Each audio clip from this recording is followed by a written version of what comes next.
आशा भरी नारी। ये TWR इंडिया की प्रस्तुति है। ट्रांसवर्ल्ड रेडियो की आशा भरी नारी के एक और भाग में आप सभी का स्वागत है। हमें बेहद खुशी है कि आप फिर से हमारे साथ जुड़ सके। हम आशा करते हैं कि यीशु के अद्भुत उपहार और जो आनंद में हमारे जीवन में लाता है, उसके लिए आपका हृदय प्रशंसा और खुशी से भरा है। आज के हमारे विचार का शीर्षक है परमेश्वर की विश्वास योग्यता में प्रतिदिन आनंदित होना। यह भजन संहिता 118:24 पर आधारित है।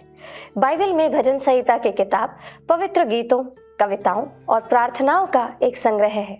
भजन संहिता की किताब की विशेषता यह है कि इसमें ज्यादातर लोग परमेश्वर से बात करते हैं, जबकि अन्य पुस्तकों में परमेश्वर लोगों से बात करते हैं। या हम ये कह सकते हैं कि यह एक विवरणात्मक पुस्तक है, यानी कि बयानों से भरी हुई एक कथा है। भजन संहिता 118:24 में हर एक दिन प्रभु में आनंद मनाने के लिए हमें प्रोत्साहन मिलता है। वानी, क्या आप हमें बताएंगे कि हम हर दिन प्रभु में आनंद कैसे मना सकते हैं? बिल्कुल। भजन संहिता 118:24 कहता है, आज वह दिन है जो यहोवा ने बनाया है, हम इसमें मगन और आनंदित हों। आपने शायद आराधना की शुरुआत में इसको गाते हुए जरूर सुना होगा। अब वह कौन सा दिन है जो प्रभु ने बनाया है और हमें उसमें आनंदित क्यों या मगन क्यों होना चाहिए, सवाल ये उठता है। हालांकि भजन का यह भाग हमें हर दिन प्रभु में आनंद मनाने के लिए प्रोत्साहित करता है। यह आनंद मनाने के लिए पहले दिए गए कारणों का अंतिम भाग है। ये आप थोड़ा समझाएंगे हमें? जी बिल्कुल, आइए मिलकर समझते हैं। सबसे पहले इसका शाब्दिक अर्थ और फिर अध्याय के संदर्भ में बातचीत करते हैं। यह पद हमें हर दिन प्रभु में आनंदित या कह सकते आनंद मनाने के लिए प्रोत्साहित करता है।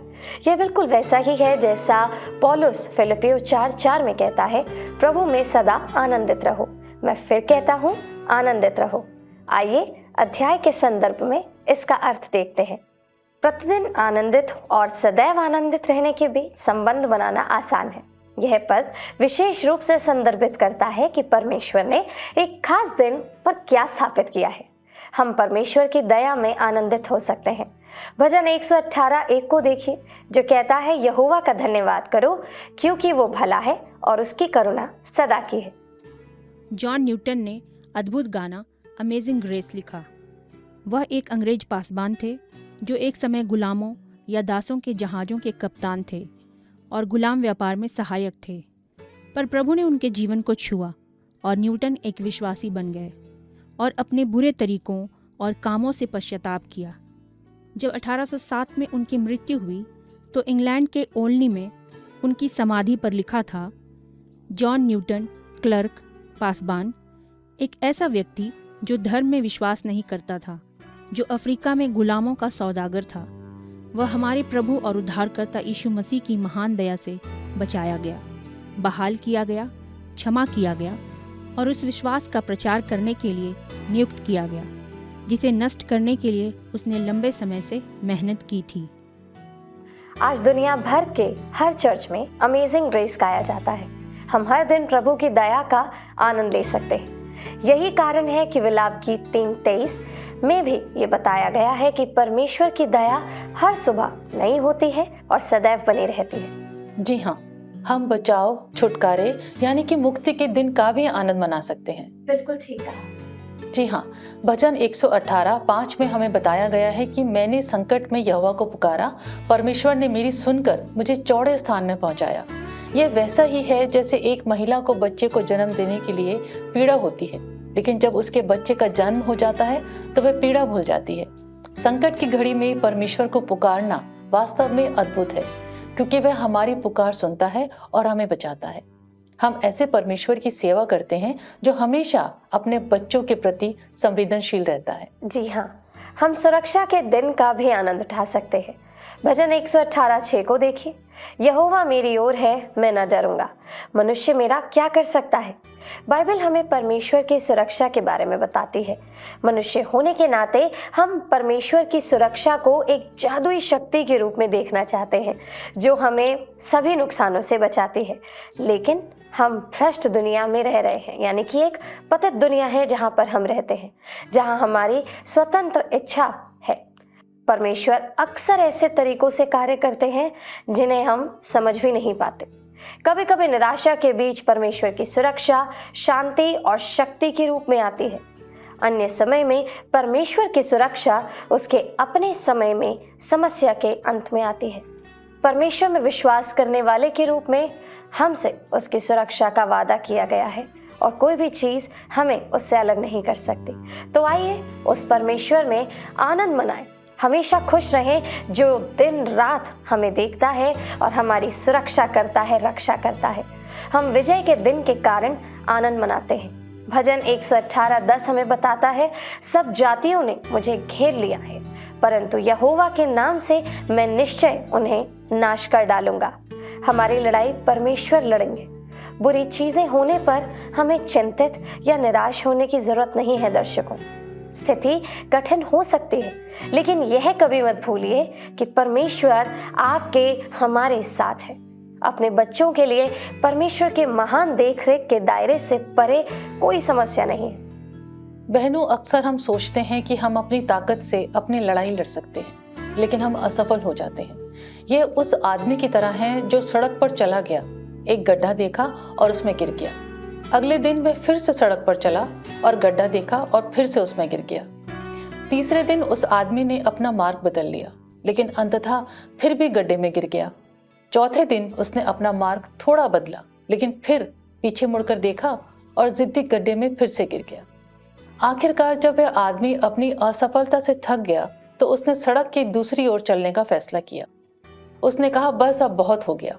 उसने ये सोचना बंद कर दिया कि वह ऐसा कर सकता है। हम में से बहुत से लोग अभी भी सोचते हैं कि हम कर सकते हैं। जब हम एक ही काम करके अलग अलग परिणाम प्राप्त करने का प्रयास करते रहते हैं तो अन्य लोग इसे पागलपन के रूप में पहचानते हैं और हमें लगता है कि हम दृढ़ हैं। हम खुश हो सकते हैं क्योंकि परमेश्वर हमें अपनी जीत देंगे। हमें अपनी ताकत से संघर्ष नहीं करना है। जी हाँ, याद रखिए, हम कभी भी अपने शत्रु से घिरे नहीं होते। वास्तव में हमारा शत्रु परमेश्वर से घिरा हुआ है। परमेश्वर ने हमारी देखभाल करने का वादा किया है और उसकी योजनाएं हमारी भलाई के लिए हैं। वह हमसे हद से भी ज्यादा प्रेम करता है। मैं भजन 118:14 से पढ़ती हूँ, जहाँ लिखा है कि हम उद्धार के दिन में आनंद मना सकते हैं। ये कहता है, परमेश्वर मेरा बल और भजन का विषय है, वह मेरा उद्धार ठहरा है। आपने बड़ी अच्छी बात बताई है। यहाँ पर हमें हर दिन आनंद मनाना है क्योंकि हम मुक्त कर लिए गए हैं। हमें उस उद्धार के कारण विजय प्राप्त हुई है जो हमारे मुक्तिदाता मसीह द्वारा हमें प्रदान की गई है। भले ही हमें शारीरिक मृत्यु का सामना करना पड़े, हमारे पास अनंत जीवन का वादा और आशा है। वर्जीनिया, अमेरिका के एक चर्च के पासबान का कहना है कि वह अपनी सेवकाई में कई अद्भुत मसीहियों से मिले हैं, लेकिन उनमें से सबसे प्रभावशाली वे विश्वासी थे जो गंभीर परीक्षणों और पीड़ाओं से गुजरे थे। यह वह कहानी है जो वह हमें अपने शब्दों में एक जोड़े के बारे में बताता है जो बीमार थे और बिस्तर में थे। मैं एक ऐसे व्यक्ति से मिला जो लगभग 1 साल पहले एक सुबह अपनी पत्नी के साथ बिस्तर में था जब उनका किशोर बेटा अचानक दरवाजे पर दिखाई दिया। उसके हाथ में बंदूक थी। बिना कुछ कहे उसने अचानक उन दोनों को गोली मार दी। जब माँ ने रेंगने की कोशिश की तो लड़के ने उसे दूसरी बार गोली मार दी, पर किसी तरह वे दोनों भागने में सफल रहे और पुलिस को बुलाया, जो आई और उनके बेटे को मानसिक अस्पताल ले गई।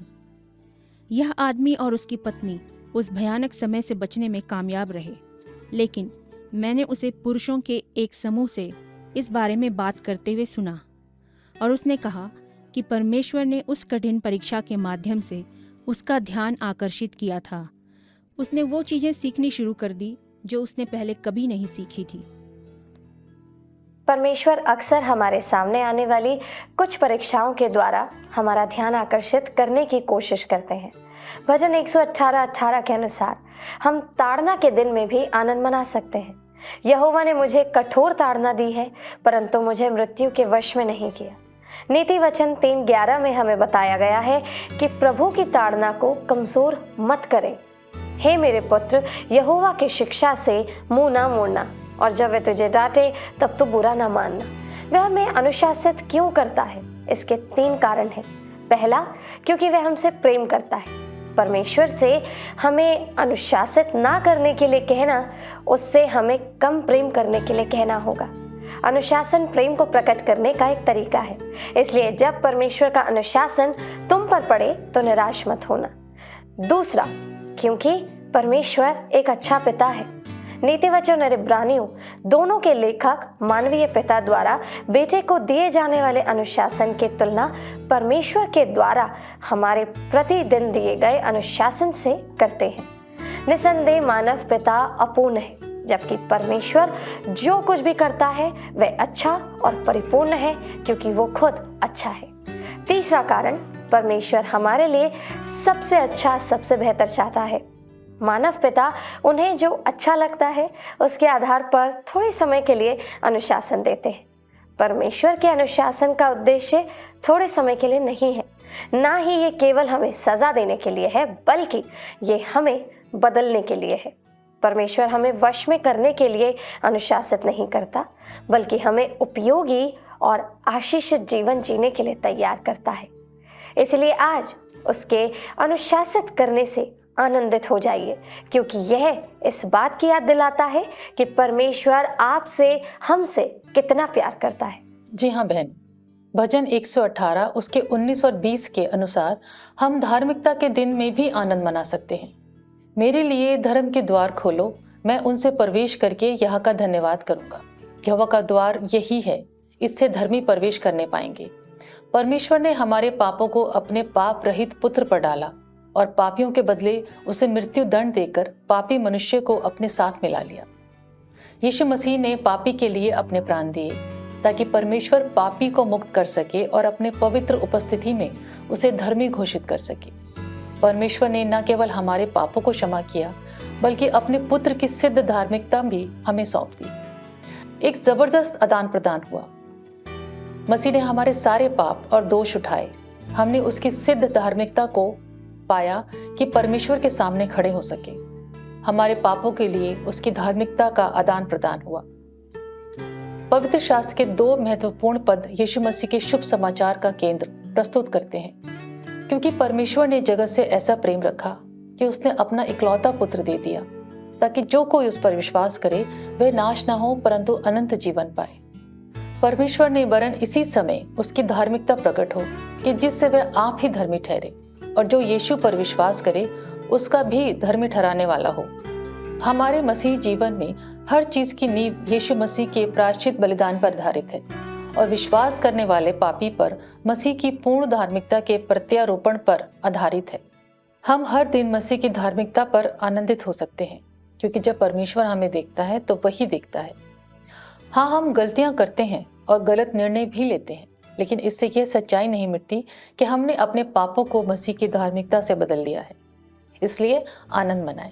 हम उस दिन भी आनंदित हो सकते हैं जिस दिन हमें सभी प्रार्थनाओं का उत्तर मिलता है। हम भजन 118:21 में पढ़ते हैं, हे यहोवा, मैं तेरा धन्यवाद करूंगा क्योंकि तूने मेरी सुन ली है और मेरा उद्धार ठहर गया है। तो वानी, आप इस पद का अर्थ समझाएंगे प्लीज? जी बिल्कुल, मैं बिल्कुल समझाऊंगी, लेकिन आपको उस प्रश्न का उत्तर देने से पहले मैं आपको एक उदाहरण जरूर देना चाहूंगी। एक अकेली महिला थी जो रहने के लिए एक खूबसूरत पहाड़ी इलाके में गई, लेकिन फिर उसे लगा जैसे परमेश्वर उसे इस जगह से दूर बुला रहा है। वह इस जगह को छोड़ना नहीं चाहती थी, लेकिन उसने परमेश्वर की बुलाहट का पालन किया। उसने प्रभु से प्रार्थना की कि भविष्य में किसी दिन वह इस स्थान पर वापस आए। फिर उसकी शादी एक ऐसे आदमी से हो गई जिसे शहरी क्षेत्र में नौकरी मिल गई। जिस नए शहर में वे रहते थे वहाँ परमेश्वर ने उन्हें बहुत आशीषें दी, लेकिन उसे तो पहाड़ पसंद थे और वापस जाना चाहती थी। उसने ऐसा होने के लिए प्रार्थना की। सबसे पहले उसकी प्रार्थनाएं अश्रुपूर्ण और दुख से भरी थी। उसे ऐसा महसूस हुआ मानो उसने अपने दिल का एक हिस्सा पहाड़ों में छोड़ दिया हो। फिर वह कहती है कि इन वर्षों में उसकी प्रार्थनाएं धीरे धीरे दुख से परमेश्वर की इच्छा में बदल गई। फिर एक दिन अचानक उनके लिए उन पहाड़ों पर वापस जाने का दरवाजा खुल गया जिनसे वह प्रेम करती थी। वह कहती है, अब हर दिन जब मैं हमारे लिविंग रूम की खिड़की से बाहर देखती हूँ या हरियाली के बीच ड्राइव करती हूँ तो मैं आश्चर्यचकित हो जाती हूँ और खुशी से भर जाती हूँ। उसने पूरी बात पर विचार किया और महसूस किया कि खुशी इसलिए नहीं थी क्योंकि वे पहाड़ों पर वापस चले गए। यह उससे भी अधिक था। उसकी नज़र यूहन्ना 16:24 पद पर पड़ी, जहाँ यीशु ने अपने शिष्यों से कहा, अब तक तुमने मेरे नाम से कुछ नहीं मांगा, मांगो और तुम पाओगे और तुम्हारा आनंद पूरा हो जाएगा। वानी, मांगने और प्राप्त करने से आनंद क्यों मिलता है? इसके 3 महत्वपूर्ण कारण हैं। सबसे पहला यह है कि हमें यह बात समझनी है कि हम अनाथ नहीं हैं, अकेले नहीं हैं और हमारे पास एक पिता है जो चाहता है कि हम उस पर निर्भर रहें। इसके साथ साथ इसमें एक अलग ही खुशी है। दूसरा कारण, हमें अधिक दृढ़ विश्वास का अनुभव होता है कि परमेश्वर हमें सुनता है, हमें देखता है, हमसे प्रेम करता है। इसमें बहुत बड़ा आनंद है। और तीसरी बात, हम खुशी का अनुभव करते हैं क्योंकि हम जानते हैं कि प्रभु हमें खुशी देना चाहता है। सचमुच परमेश्वर चाहता है कि हम प्रार्थना करें और मांगे ताकि वह हमें खुशी दे सके।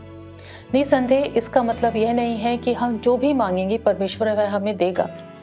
वह वही करेगा जो सर्वोत्तम होगा क्योंकि वह हमसे प्रेम करता है।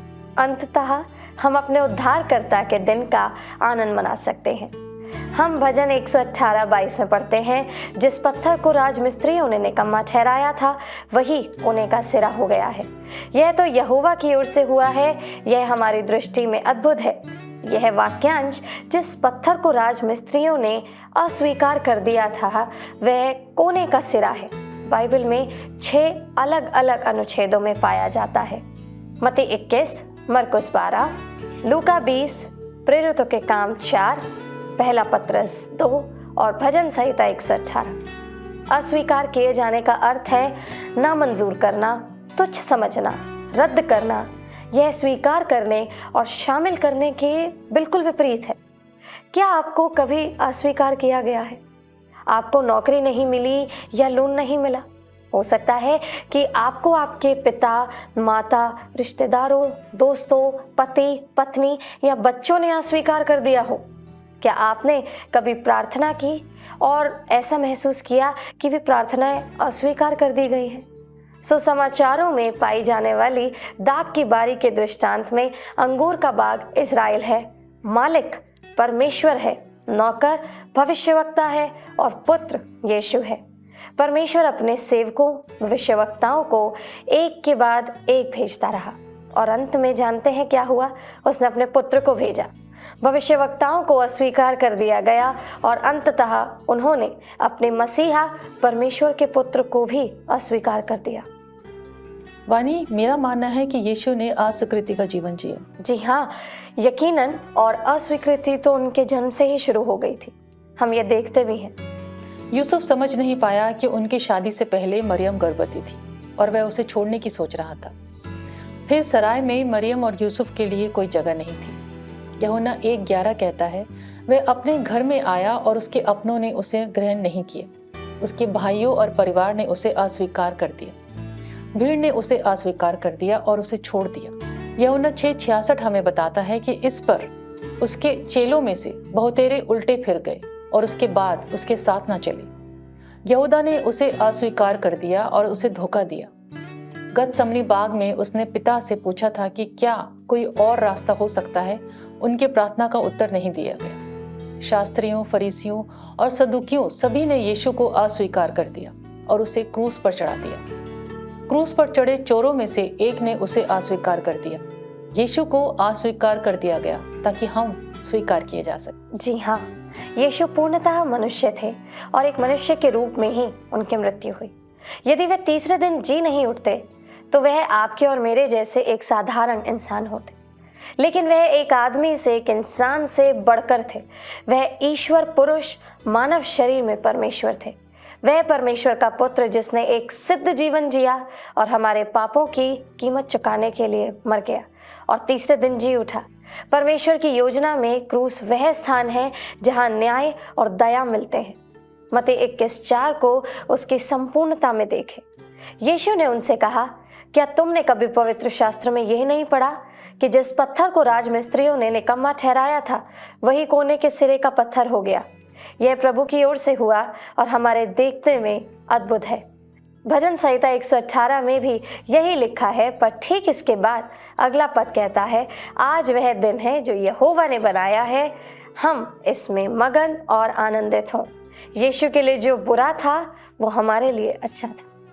प्रिय बहनों, जिस तरह से आप परमेश्वर के पुत्र यीशु के प्रति प्रतिक्रिया करती हैं, चाहे आप उसे ग्रहण करें या उसे अस्वीकार करें, यह आपकी शाश्वत भाग्य को निर्धारित करता है।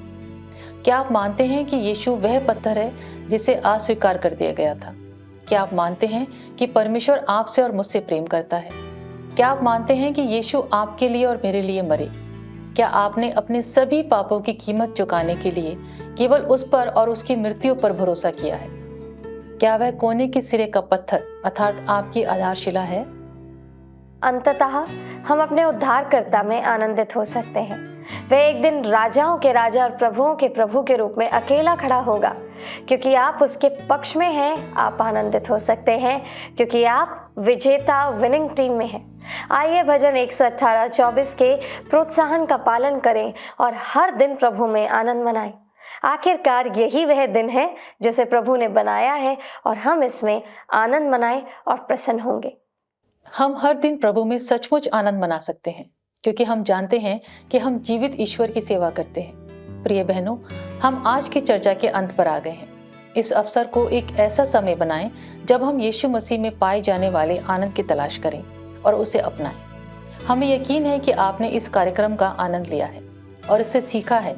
इस अच्छी खबर को अपने पड़ोसियों और दोस्तों के साथ साझा अवश्य करें। आइए हम प्रार्थना करें।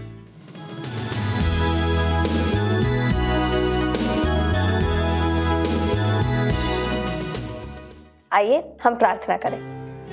धन्यवाद पिता परमेश्वर, हम आपका धन्यवाद करते हैं प्यारे प्रभु कि आपने हमें ये मौका दिया कि हम आपके वचन के द्वारा इस बात को सीख सके कि कैसे हमें हर पल मगन और आनंदित रहना है और आप में खुश रहना है। हर दिन का धन्यवाद करना है, अस्वीकृति की ओर ध्यान नहीं देना, बल्कि उस निराशा से परे होकर केवल और केवल आपके आनंद में मगन रहना है। प्रभु परमेश्वर, हम आपका धन्यवाद करते हैं कि आपने हमें सिखाया कि आप हमसे कितना प्यार करते हैं। आपका वचन हमें अनुशासित करता है, हमें सही मार्ग पर चलने की शिक्षा देता है और हमारी सुरक्षा करता है। प्रभु, आज इस वचन को, इस बात को जब हमने आपकी बताई हुई बातों के द्वारा समझा है तो हम इसे अपने जीवन में अमल भी कर सकें। इसे अनुशासन के साथ अपने जीवन के हर मोड़ पर अनुसरण करते हुए आपके दिखाए हुए मार्ग पर चलें और आपके महिमा के लिए पिता परमेश्वर अपने जीवन का उपयोग कर सकें। सारी प्रार्थना को अपने उद्धारकर्ता प्रभु यीशु मसीह के नाम से मांगते हैं, आमीन।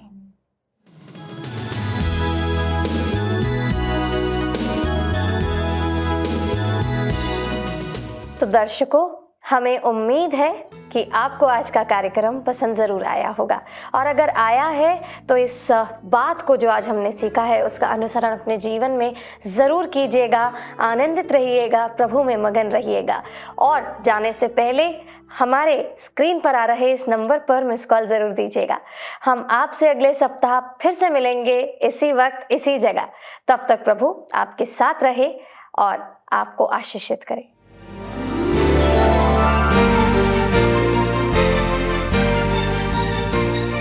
आशा भरी नारी, ये TWR इंडिया की प्रस्तुति है।